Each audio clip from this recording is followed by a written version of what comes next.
नमस्कार दोस्तों, study zone education के daily current affairs lecture series में आप सभी लोगों का एक बार फिर से स्वागत है। इस वीडियो में बात करेंगे आज के मोस्ट इंपॉर्टेंट करंट अफेयर्स के बारे में। तो ध्यान से देखिएगा इस पूरे वीडियो को। दोस्तों, अगर आप किसी भी गवर्नमेंट जॉब एग्जाम की प्रिपरेशन कर रहे हैं जिसमें करंट अफेयर्स पूछी जाती है, तो सबसे पहले करंट अफेयर्स देखने के लिए आप हमारे चैनल को सब्सक्राइब कर सकते हैं। हम लोग रोज़ शाम को दिन भर की करंट अफेयर्स इस चैनल पर डिस्कस करते हैं काफ़ी ज़्यादा डिटेल में। तो आपके आने वाले सभी एग्जाम्स के लिए हमारी ये daily current affairs lecture series काफ़ी ज़्यादा बेनिफिशियल होगी। स्टार्ट करते हैं आज की करंट अफेयर्स वीडियो का। अगर आपको इस वीडियो का पीडीएफ चाहिए तो पीडीएफ का लिंक डिस्क्रिप्शन में दिया गया है। इसके अलावा आप मुझे इंस्टाग्राम पे, टेलीग्राम पे फॉलो कर सकते हैं, उन सभी का लिंक भी डिस्क्रिप्शन में आपको मिल जाएगा। सो स्टार्ट करते हैं अपने पहले क्वेश्चन के साथ। हमारा पहला क्वेश्चन है कि निम्नलिखित में से कौन सा देश कोरोना वैक्सीन के ह्यूमन ट्रायल को पूरा करने वाला दुनिया का पहला देश बन गया है। कोरोना वैक्सीन के ह्यूमन ट्रायल को पूरा करने वाला पहला देश बन गया है रशिया, यानी कि ऑप्शन बी वाला यहाँ पर से बिल्कुल सही है। अभी रिसेंटली रूस ने ये दावा किया है कि उसने कोरोना वैक्सीन का जो ह्यूमन ट्रायल है वो पूरा कर लिया है, और अगर इसका दावा सच है तो ये दुनिया का पहला देश बन गया है इस तरीके का दावा करने वाला। हालांकि मैं आपको बता दूं कि जब भी कोई देश इस तरीके का दावा करता है तो उसमें कई तरीके के सवाल उठते हैं। तो वही रूस के केस में भी हुआ है। कुछ सवाल उठ रहे हैं कि कितने लोगों पे ये जो है मतलब ट्रायल किया गया है, और जो है सभी मानकों का इसमें मतलब सही से जो है पालन किया गया है या नहीं किया गया है। तो ये सभी जो है मतलब बातें कही जा रही हैं अलग अलग देशों के द्वारा, क्योंकि इस बार जो है थोड़ा सा दौड़ सी लगी है कोरोना वैक्सीन बनाने के लिए। सभी देश चाहते हैं कि वो सबसे पहले कोरोना की जो है इलाज ढूंढ लें, कोरोना की वैक्सीन बना लें, ठीक है। लेकिन फिलहाल में आपको याद रखना पड़ेगा, रूस ने कोरोना का पहला जो है ह्यूमन ट्रायल पूरा करने वाला दुनिया का पहला देश बन गया है। अगर इस क्वेश्चन से रिलेटेड कोई अपडेट होती है तो हम आगे बात करेंगे, ठीक है।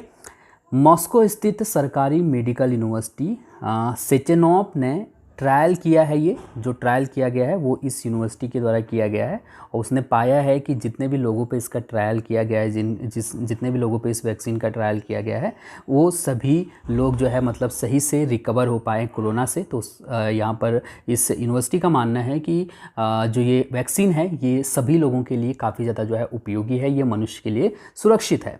इस वैक्सीन को रूस के Gamaleya institute of epidemiology and microbiology द्वारा निर्मित किया गया है, ठीक है। तो इसने जो है इसको बनाया है, ट्रायल इस यूनिवर्सिटी ने किया है, और रूस जो है मतलब रूस में ही ये सब चीज़ें स्थित हैं। तो रूस जो है पहला देश बन गया है दुनिया का मतलब कोरोना वैक्सीन का जो है ह्यूमन ट्रायल करने वाला, ठीक है। रूस की राजधानी मॉस्को है, मुद्रा यहाँ की रूबल है, और राष्ट्रपति यहाँ के व्लादिमीर पुतिन है।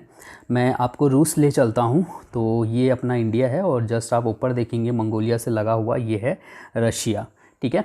तो याद रखिएगा यहाँ की राजधानी, मुद्रा, ये सभी चीज़ें आपको पता होनी चाहिए क्योंकि ये एग्ज़ाम में पूछे जाते हैं। चलिए, क्वेश्चन नंबर सेकंड है कि अखिल भारतीय बाघ अनुमान 2018 के चौथे चक्र के अनुसार विश्व के कुल बाघों की कितने प्रतिशत संख्या भारत में है। तो इसका जो सही आंसर है वो है ऑप्शन डी वाला, यानी कि 75%। वैसे मैं आपको ये क्वेश्चन शायद पहले करवा चुका था, क्योंकि पिछले साल जब ये रिपोर्ट जारी हुई थी तो इसमें मैंने बताया था कि कितने बाघ भारत में हैं और दुनिया भर के मतलब कितने बाघों का टोटल प्रतिशत वो हो जाएगा। तो ये सब मैं आपको पहले बता चुका था। पहले मतलब मैं आपको ये बता चुका था। तो अब ये क्वेश्चन मैंने क्यों लिया है, क्योंकि अभी रिसेंटली जो Guinness book of world record है उसने भारत में बाघों की गणना के लिए भारत की तरफ से जो भारत सरकार ने जो कैमरा ट्रैप पूरा का पूरा बनाया था, ठीक है, जिस तरीके से मतलब बाघों की गणना की गई है, उस पूरी व्यवस्था को, उस पूरी प्रक्रिया को जो है Guinness book of world record में जो है दर्ज किया गया है, ठीक है। यानी एक बहुत बड़े पैमाने पर जो है यहाँ पर बाघों की जो है गणना करने के लिए दुनिया भर के कैमरे लगाए गए। तो ये जो पूरा का पूरा जो भारत की तरफ से पूरा का पूरा जो तंत्र बनाया गया था, ठीक है, ये कैमरे जो पूरा का पूरा जो ट्रैप बनाया गया था ये जो ये बाघों की संख्या को गिनने के लिए, इसको अभी रिसेंटली गिनीज़ होगा, यहाँ पर गिनीज़ कर लीजिएगा इसको, गिनीज़ वर्ल्ड रिकॉर्ड में जो है इसको यहाँ पर दर्ज कर लिया गया है, ठीक है। यानी कि एक तरीके से कह सकते हो, सीधी भाषा में अगर बोलें तो भारत ने जो बाघ की जो गणना की है वो बहुत बड़े पैमाने पर की है, ठीक है। तो इसी वजह से जो है यहाँ पर भारत का जो ये पूरा का पूरा प्रक्रिया थी, इसको Guinness book of world record में दर्ज किया गया है। आपको समझ में आ गई होगी ये बात। और यहाँ पर ये ज़रूर पता होना चाहिए आपको कि दुनिया भर में जितने भी टोटल बाघ हैं उसमें से 75% जो बाघ हैं वो हमारे देश में हैं, जो कि एक अच्छी बात है, ठीक है। सिर्फ 25% बाघों की संख्या जो है दुनिया के अन्य देशों में है, बाकी 75% बाघ जो है वो भारत में। अगर आप संख्या के हिसाब से देखें तो भारत में 2967 बाघ हैं, ठीक है। चलिए, क्वेश्चन नंबर तीसरा है कि जुलाई 2020 में कॉलकॉम वेंचर्स ने जियो प्लेटफॉर्म्स में कितने करोड़ रुपए का निवेश किया है? तो इसका जो सही आंसर है वो है ऑप्शन सी वाला, यानी कि 730 करोड़ रुपए का। अभी रिसेंटली कॉलकॉम वेंचर्स ने जियो प्लेटफॉर्म में 730 करोड़ रुपए का निवेश किया है, और इतना रुपए निवेश करके जो कॉलकॉम वेंचर्स है इसने जियो प्लेटफॉर्म में 0.15% की हिस्सेदारी ले ली है। यानी कि इतना पैसा दे के, ठीक है, 730 करोड़ रुपए दे के जियो में 0.15% की हिस्सेदारी कॉलकॉम वेंचर्स की हो गई है। कॉलकॉम वेंचर्स है क्या चीज़? तो ये दुनिया की अग्रणीय वायरलेस टेक्नोलॉजी इनोवेटर कंपनी है। वायरलेस से रिलेटेड बहुत से जो प्रोडक्ट है, बहुत से जो अलग अलग कह सकते हो आपकी जो योजनाएं हैं वो इसके द्वारा लॉन्च की जाती हैं। जैसे कि अब 5G टेक्नोलॉजी की अगर हम बात करते हैं तो उसके विकास में ये लगातार ये कॉलकॉम वेंचर्स लगा हुआ है। इसके अलावा उसको जो है विस्तार करने के लिए लगा हुआ है। तो इसके पास बहुत ज़्यादा मतलब वायरलेस टेक्नोलॉजी के क्षेत्र में इसके पास बहुत ज़्यादा जो है नॉलेज है। तो इसी ने अभी रिसेंटली जियो प्लेटफॉर्म पे इन्वेस्ट किया है 730 करोड़ रुपए, ठीक है, 0.15% की हिस्सेदारी के लिए। ये रेड कलर जो है मैंने सजाने के लिए नहीं लिखे हैं, ये आपके एग्जाम के लिए इंपॉर्टेंट पॉइंट है, इसलिए मैंने इसको रेड कलर किया है, तो आपको ये ध्यान होना चाहिए। क्वेश्चन नंबर 4 है कि जुलाई 2020 में निम्नलिखित में से किसे CII ITC सस्टेनेबिलिटी अवार्ड 2019 से पुरस्कृत किया गया है? CII ITC सस्टेनेबिलिटी अवार्ड 2019 दिया गया है NTPC लिमिटेड को, यानी कि ऑप्शन ए वाला यहाँ पर से बिल्कुल सही है। आपको याद रखना होगा, ये आपको याद रखिएगा कि NTPC को जो ये अवार्ड है ये कॉर्पोरेट एक्सीलेंस कैटेगरी के अंतर्गत दिया गया है। NTPC के बारे में हम सभी लोग जानते हैं, अगर आप नहीं जानते हैं तो आपको बता दूं कि ये भारत की सबसे बड़ी विद्युत उत्पादन कंपनी है। और ये NTPC जो है लगातार जब से इसकी स्थापना हुई है तब से ये अपने जितने भी मतलब इसके पावर स्टेशन हैं, ठीक है, जहाँ से ये बिजली का उत्पादन करता है, तो उस एरिया के आसपास जितने भी समुदाय रहते हैं उनके विकास को लेकर ये काम करता रहता है, ठीक है। आसान भाषा में समझें तो एक तरीके से आप कह सकते हो कि NTPC जिन इलाकों में, ठीक है, जिन इलाकों में भी जो है बिजली का उत्पादन कर रहा है, ठीक है, उन इलाकों के आसपास रहने वाले जितने भी लोग हैं उनके लिए ये काम करता है। ख़ास करके बालिकाओं के सशक्तिकरण के लिए, बालिकाओं के लिए इसने बहुत से काम किए हैं, और उनको स्कूल भेजने के लिए, और इसके अलावा बालिकाओं की जो छोटी मोटी ज़रूरतें हैं उनको पूरा करने के लिए। तो ये लगातार मतलब एक तरीके से कह सकते हो कि ये समुदाय जो के विकास में लगा रहता है, आम जनता के विकास में भी लगा रहता है, ठीक है।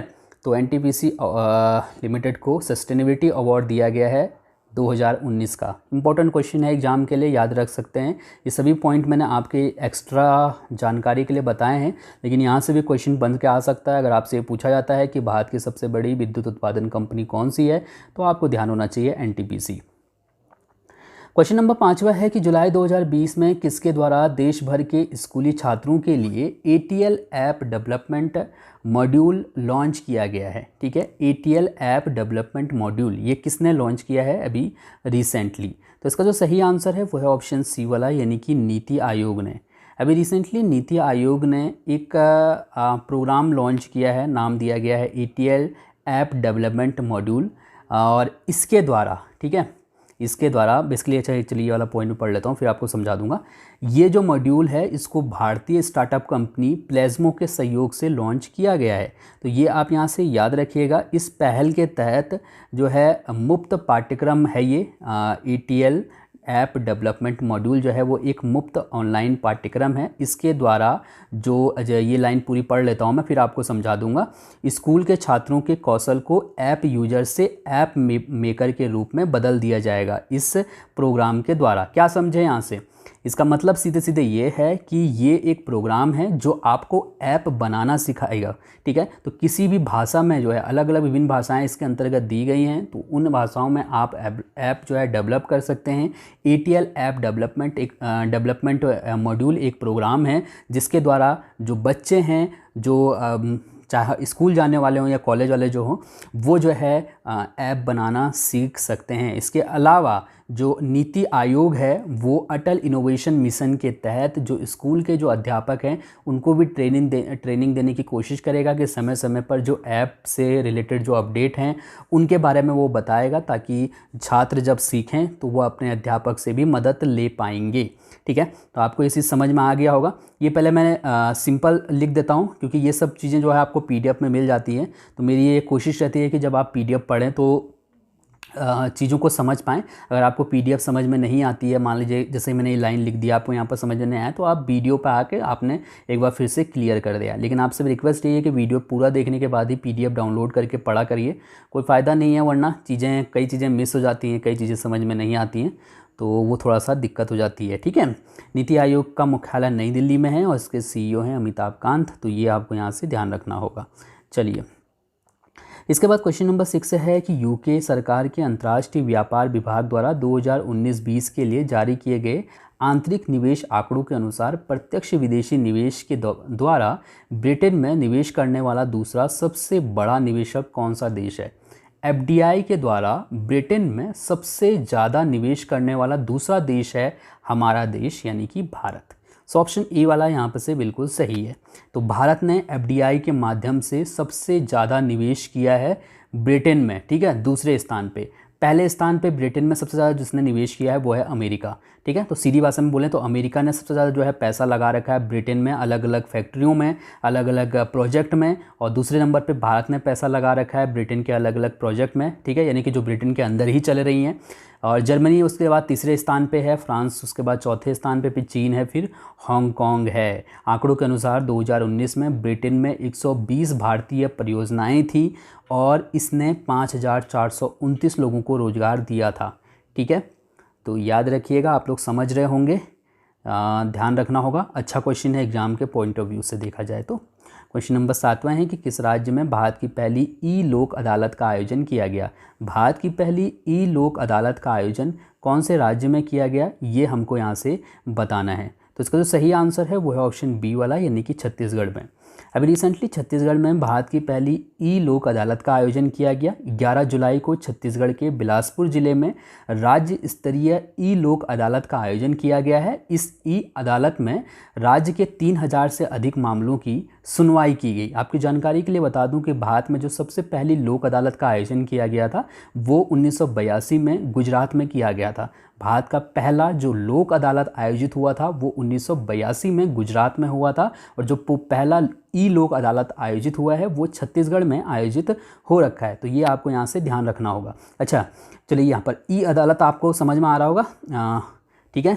वीडियो कॉन्फ्रेंसिंग के माध्यम से मतलब सुनवाई होगी, लेकिन यहाँ पर लोक अदालत है। तो लोक अदालत, तो आप लोक अदालत से क्या समझते हो? लोक अदालत का मतलब क्या होता है, जैसे छोटे मोटे जो केस होते हैं, छोटे मोटे जो मामले होते हैं, उनकी सुनवाई जो है आपसी सहमति से कर दी जाती है। जैसे कि दो भाइयों के बीच में लड़ाई हो गई संपत्ति को लेकर, ठीक है, तो वो दोनों कोर्ट में नहीं गए बल्कि लोक अदालत के द्वारा, ठीक है, उसको सुलझा लेता, मतलब आपसी समझौते से जो है दोनों अपने आपस में बैठ के मामलों के सुलझा लेंगे, ठीक है। तो जो लोक अदालतें हैं उनको मान्यता दी गई है। अलग अलग क्षेत्र से जुड़े हुए लोग जो है, मतलब प्रतिष्ठित लोग इसमें शामिल होते हैं, समाज के वरिष्ठ लोग इसमें शामिल होते हैं। वो आपसी सुलह मशवरा, मतलब सुलह करवा के लोगों के बीच में जो है छोटे मोटे केस को ऐसे ही जो है निपटारा करवा देते हैं, ठीक है। तो मतलब इसमें जो है, जैसे अगर आपने मान लो किसी लड़की को आपने छेड़ दिया, अगर आप लड़के हो तो किसी लड़की को आपने छेड़ दिया, तो ये एक गंभीर मामला है। तो इसमें आप ये लोक अदालत में नहीं जा सकते। लोक अदालत से जो है इसकी कोई सुनवाई नहीं होगी, आपके ऊपर केस होगा और उसके बाद आपके ऊपर कार्रवाई की जाएगी। लेकिन जब आपके परिवार में छोटा मोटा कोई लड़ाई हुआ तो वो आपसी सहमति से जो है सुलझाया जा सकता है, तो वो लोक अदालत के माध्यम से आपसी समझौते से सुलझा दिया जाएगा। तो वही जो है ये सभी केस जो है लोक अदालत के अंतर्गत देखे जाते हैं, ठीक है।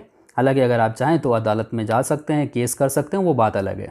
चलिए, क्वेश्चन नंबर 8वां है कि निम्नलिखित में से किसे शॉर्ट डॉक्यूमेंट्री ची लूपो के लिए दादा साहेब फाल्के पुरस्कार 2020 के लिए सम्मानित किया गया है? तो इसका जो सही आंसर है वो है ऑप्शन ए वाला, यानी कि केजंग डी थोंगडोक को अभी रिसेंटली ची लूपो के लिए दादा साहेब फाल्के पुरस्कार 2020 से सम्मानित किया गया है। ये एक शॉर्ट डॉक्यूमेंट्री फिल्म है और ये फिल्म बनाई है केजंग डी थोंगडोक ने, ये निर्माता हैं इसके, ठीक है, अरुणाचल प्रदेश के हैं ये। तो इन्हीं को जो है इस फिल्म के लिए, इस डॉक्यूमेंट्री फिल्म के लिए दादा साहेब फाल्के पुरस्कार से सम्मानित किया गया है। ये जो ची लूपो है, ची लूपो ये बेसिकली क्या है, एक समुदाय है अरुणाचल प्रदेश में जो है सेटुक पेन समुदाय। तो ये जो है मतलब जो शहद ये निकालते हैं, तो ये पारंपरिक तरीके से शहद निकालते हैं। इनकी जो परंपरा है उसको मतलब शहद निकालने की, उसको बोलते हैं ची लूपो। तो ये जो ची लूपो है इसके द्वारा जो शहद निकाला जाता है, ची का मतलब यहाँ पर शहद है, लूपो का मतलब शिकार है, तो उसी के ऊपर ये बनाया गया। तो पूरा उसमें दिखाया गया कि किस तरीके से मतलब ये जो है शहद निकालते हैं। छोटी सी डॉक्यूमेंट्री ये बनाई गई है, ठीक है। अरुणाचल प्रदेश की राजधानी ईटानगर है, जिले हैं 25, मुख्यमंत्री पेमा खांडू हैं, राज्यपाल हैं BD मिश्रा। क्वेश्चन नंबर 9 है कि जुलाई 2020 में निम्नलिखित में से किसे स्टारियन ग्रैंड प्रिक्स 2020 से 20 जीती है? अभी रिसेंटली स्टारियन ग्रैंड प्रिक्स 2020 किसने जीती है? तो इसका सही आंसर ऑप्शन ए वाला है, यानी कि लुइस हैमिल्टन ने। तो ये आपको यहाँ से ज़रूर याद रखना होगा। लुइस हैमिल्टन मर्सिडीज़ के रेसर हैं, मर्सिडीज़ के ड्राइवर हैं, ठीक है, ब्रिटेन के ये रहने वाले हैं। इस टूर्नामेंट में वाल्टरी बोल्टास जो कि मर्सिडीज़ के ही ड्राइवर हैं, इनको दूसरा स्थान मिला है और तीसरे स्थान पे रेडबुल के ड्राइवर मैक्स वर्स्टैपेन हैं जो कि तीसरे स्थान पे हैं, ठीक है। तो ये तो मैंने ऐसे ही लिख दिया, आप ये याद रखिएगा, ये एक्स्ट्रा पॉइंट है, आपको बताने के लिए लिख दिया, ये इंपॉर्टेंट है, मैंने जो रेड कलर का किया है ये याद रखिएगा, ठीक है। इसके बाद क्वेश्चन नंबर 10वां है कि जुलाई 2020 में प्रसिद्ध डैश अवाद बिन हसन जामी का निधन हो गया। कौन थे अवाद बिन हसन जामी जिनका अभी रिसेंटली निधन हो गया है? तो उसका सही आंसर ऑप्शन डी वाला है, यानी कि कार्टूनिस्ट, फेमस कार्टूनिस्ट थे ये और अभी रिसेंटली इनका निधन हो गया है। जामी के नाम से ये मशहूर थे, लगभग 2 दशकों तक जो है इन्होंने गुजरात के प्रमुख दैनिक समाचार पत्रों और पत्रिकाओं में इनकी जो कार्टून थे वो छपते थे, तो गुजरात में काफ़ी फेमस थे ये, ठीक है। तो याद रखिएगा, अभी रिसेंटली इनका निधन हो गया है अवाद बिन हसन जामी का। क्वेश्चन नंबर 11 है कि जुलाई 2020 में ली सीन लूंग को किस देश का प्रधानमंत्री चुना गया है? ली सीन लूंग को अभी रिसेंटली कौन से देश का प्रधानमंत्री चुना गया है? तो इसका सही आंसर ऑप्शन सी वाला है, यानी कि सिंगापुर।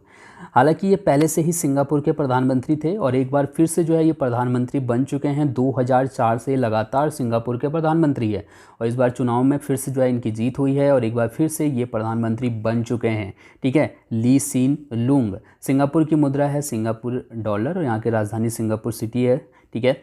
और अगर मैं आपको मैप में दिखाऊं तो ये अपना इंडिया है, जस्ट नीचे अगर आप देखेंगे मलेशिया से लगा हुआ तो ये सिंगापुर है। इस एरिया को हम थोड़ा सा जूम करेंगे तो कुछ इस तरीके से हमको यहाँ पर ये दिखाई देगा आँख की तरह, ठीक है।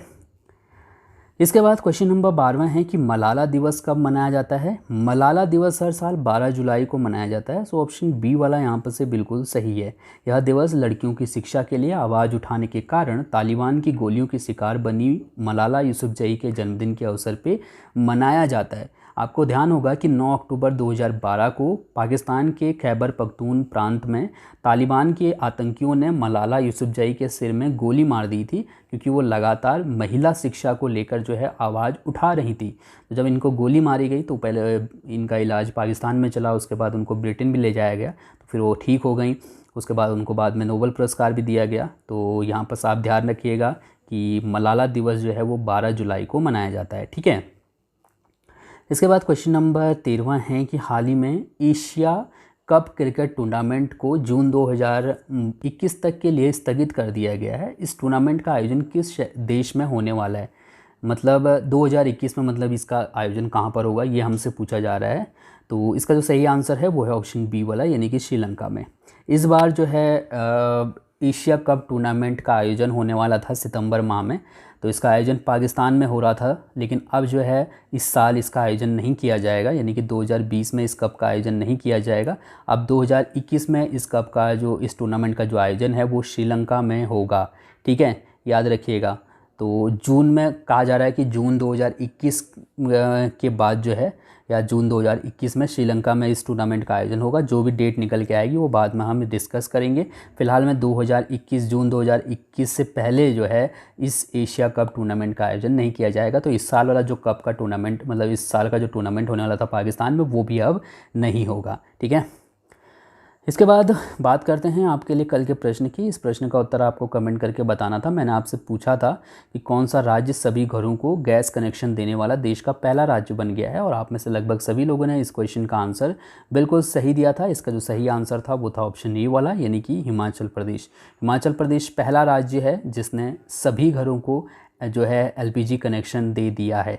ठीक है, इसके बाद बात करते हैं आपके लिए आज के प्रश्न की। इस प्रश्न का उत्तर आप कमेंट करके बताइएगा। आपके लिए प्रश्न है कि निम्नलिखित में से किस राज्य ने जून 2020 में मनरेगा की तर्ज पर नौकरी गारंटी योजना शुरू करने का फैसला किया है शहरी क्षेत्र के लिए। ठीक है, मनरेगा की तर्ज पर कौन सा राज्य लोगों को रोजगार देगा, नौकरी देगा, वो आपको कमेंट करके बताना है। थैंक यू सो मच इस वीडियो को देखने के लिए। आपका दिन शुभ हो। धन्यवाद। अगर आपको कोई चीज़ समझ में ना आई हो तो कमेंट करके पूछ सकते हैं। Thank you.